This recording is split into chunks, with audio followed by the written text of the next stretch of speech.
You're listening to the Veterans on Fire podcast. I'm your host, Matt Strickland. And this is the place to receive actionable insights and advice for veterans by veterans on how to build a lifestyle you want during and after military service. We will be talking about building a real estate portfolio, financing options, budgeting advice, credit score building, and much, much more.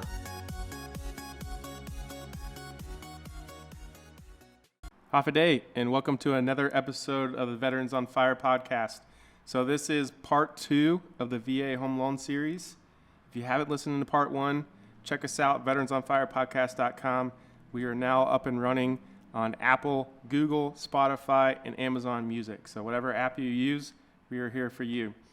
So in the first episode, if you remember, we talked about the funding fee and some of the costs associated with the VA home loan. One of the questions that I get all the time is, hey, I have used my VA loan before, or I currently have a loan out. Can I use it again? It's a common misconception that you can't use your VA loan more than once, or if you have a loan out, that you can't use it at the same time. Now, depending on if you're in the same area or if you PCS'd, can you use it again? There is ways to get to that. If you're in the same area and you had like a life-changing event, say you had a child or your family size changed or something happened, or you PCS'd away and PCS'd back and your old home is still being rented, you can use your VA home loan again in the same area. Your entitlement, which we're going to talk about in a few minutes, is your entitlement. They can't take that away from you as long as you qualify for it. You have your entitlement. Just because you use part of it, there's still more left. So in regards to the amount that you can get, there is a loan limit, and it's done by county. So again, I talked to you about this before. Yes, if you type something in on Google, there are going to be a lot of different articles come up, but go to the va.gov website and use the source information. The website is very easy to use, and there's a wealth of information on there, and it's even like bulleted. There's tables, all kinds of cool stuff, or you can just listen to the podcast and we'll tell you all about it. So in regards to the loan limit, if you have remaining entitlement for your VA-backed home loan, you can use the county limits table to determine how much is left. As of January 1st, 2020, so not even this year, but almost 2 years ago now, from the 2019 Defense Authorization Act, they changed the VA home loan rules to let you know now, if you don't have a loan out and you have full entitlement available, there is no cap on the VA loan. That doesn't mean that you can go out and get a $3 million loan. You have to still qualify for it, and you have to be approved by the lender. So, all the normal processes that we talked about in our other episodes, but there isn't a cap. And the really great thing about that is, a lot of people don't know, you can use your VA loan for up to a 4-unit building. Something that I learned last year, and it's always a great thing about real estate, like every time you think you got this thing down, there's some new information that you discover that blows your mind. Yes, up to a 4-unit building as your primary residence, so you have to live in one of the units. You can actually use 75% of the rental income from the other units to help qualify for you for your loan. So speak with your lender, say, hey, this place is rented out. It's been rented out for a long time. Can I use the rental income? And if they say no, go talk to some other lenders because you should be able to make that work. Also, even if you have a current loan out and it's reducing your entitlement, as you add units, and if you look at the table on the VA website, the cap goes up. The cap for a single family and a cap for a 4-unit is not the same. It's significantly different. And sometimes hundreds of thousands of dollars different. And the lender should be able to understand how to walk through using your entitlement for the multifamily as an increased limit and not just the single family. If they don't know how to do that, again, go find a different lender because you can do it. We do it all the time. Lots of my friends, lots of our clients. We have a guy on island right now. He has a loan out in the States, and he was trying to get a 4-unit building. And one lender said, hey, you can't qualify for that because you've already used some of your entitlement. Not true. You shift over to the right on the table and you use that higher level entitlement to apply towards this product. Now, circling back to the 4-unit max.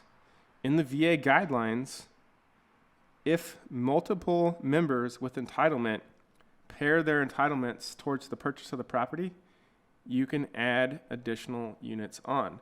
So if 2 members got together and they wanted to buy a building with their VA loan, you can actually do 4 units plus an additional 2 residential units, and it can even be mixed use with 1 commercial. So you can actually buy a 7-unit mixed use building with 2 members putting their entitlements together. Now, the hard part about that is you gotta find a lender that has that product. So finding a lender that has that product may be the difficult part, but the VA does allow it. So that's pretty cool. If you have full entitlement, again, you don't have a home loan limit. So veteran service members, survivors with full entitlement, you no longer have limits on loans over $144,000. And this means that you won't have to pay a down payment. The VA will guarantee to your lender that if you default on a loan that's over $144,000, that they will pay up to 25% of the loan amount. You have full entitlement if you meet one of the following requirements. You've never used your VA loan, so that one's pretty straightforward, right? If you never used it, you have full entitlement. You could have had a previous VA loan and you sold the property and your entitlement was restored. You can also still have full entitlement if you used your home loan benefit and something came up and let's say you had to foreclose on the property, your entitlement's been frozen, and I believe you can back me up on this out there, look it up. It's 2 years. After 2 years after a foreclosure, you can actually request to get your entitlement restored and go back to using your loan product again. It's also applied to a short sale as well. So can you get any size home loan that you want? Again, you got to work with your lender. They're going to run your credit history, look at your income, and look at your assets. So as long as you meet all those requirements and you can qualify for the amount that you're trying to get, your VA loan entitlement will support it. If you have a VA loan out there, what does that mean? Okay, so let's talk about that for a second. So want to know how does it work with the loan limits? You can pull your certificate of eligibility by going to the eBenefits site on the VA. And if you're still active, it's easy. You can use your CAT card. If you're not, you can create an account. And if you're transitioning out, create your username and password with your CAT card before you transition out because it's much easier to make an account. Now on your eBenefits site, there's a lot of extra information. You can look at all your health benefits, you can look at resources, but there is the section on your COE or certificate of eligibility. You can request it and your lender can request it as well. And on there, it will show all the current entitlements that you are using. So let's say you bought, the house in Georgia for $250,000 using your VA loan. It should show that on there. Where it's going to look kind of weird is it doesn't specifically show the $250,000. It may, but it's also going to show like how much entitlement have you used. And remember, the VA guarantees 25%, so it may only show 25%, but that's still mathematically the same thing because they only guarantee 25% of the loan anyways. Now, for your loan limit, just type VA County loan limits, and it'll take you straight to the VA page, and you can pull up a PDF spreadsheet that has every county in the country, and we're going to talk about Guam because we are in Guam, but the examples apply across the country. So for Guam, the single family VA home loan limit is $822,375. For a fourplex, it's $1.581 million. So as you can see, when I was talking about before, if you're buying a multi-unit, your VA loan limits are much higher. Now, if you have full entitlement, that doesn't matter, but if you have a loan limit out, this could apply. Where it's very advantageous to use multiple VA home loans is when you're going from an area of low-cost living to an area of high-cost living. For example, just looking at the chart, I'm at Guam, so right next to it is Wyoming. and we'll use Wyoming as an example. Let's see, Sweetwater County, Wyoming, the single-use limit is $548,000, but on Guam, it's $822,000. So if you're living in Wyoming, and let's say you have a house out for $250,000, in Wyoming you only have around $300,000 left on your entitlement. But if you move to Guam, now you basically just take that $822,000, subtract the $250,000 off, and that's your loan limit. Now, of course, you still have to qualify. You look at your BH, look at your OHA, whatever pay structure you're getting, but your entitlement increases when you go from areas of low cost of living to high cost of living. Now, what happens if you go in reverse? Let's say you go in reverse and you bought on Guam. Let's say you bought on Guam a couple of years ago. You want to keep it because the rental market's really strong. So let's say you bought a house for $450,000, and now you're moving to Wyoming, where the cap is $548,000. Well, you only have $98,000 of entitlement left. You can still use that $98,000 of entitlement, and basically what the bank does is it's kind of like a hybrid loan, but you have to cover 25% of the difference. So if you're buying a $200,000 house, you have $98,000 of entitlement left. It's about $100,000 difference. You'd only have to bring $25,000 to the table as a down payment instead of $50,000 like it would normally be if you were doing a conventional loan. So that's a great advantage. A lot of people don't understand that point. So just kind of summarize that. If you have full entitlement, there's no cap.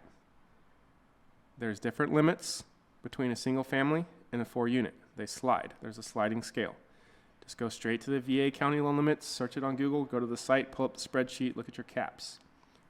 If you're moving from a low-cost living area to a higher-cost living area, your entitlement's going to increase. If you're moving from high cost to low cost, it's going to decrease. But no matter which direction you're going, you can still use your VA loan with multiple loans out there.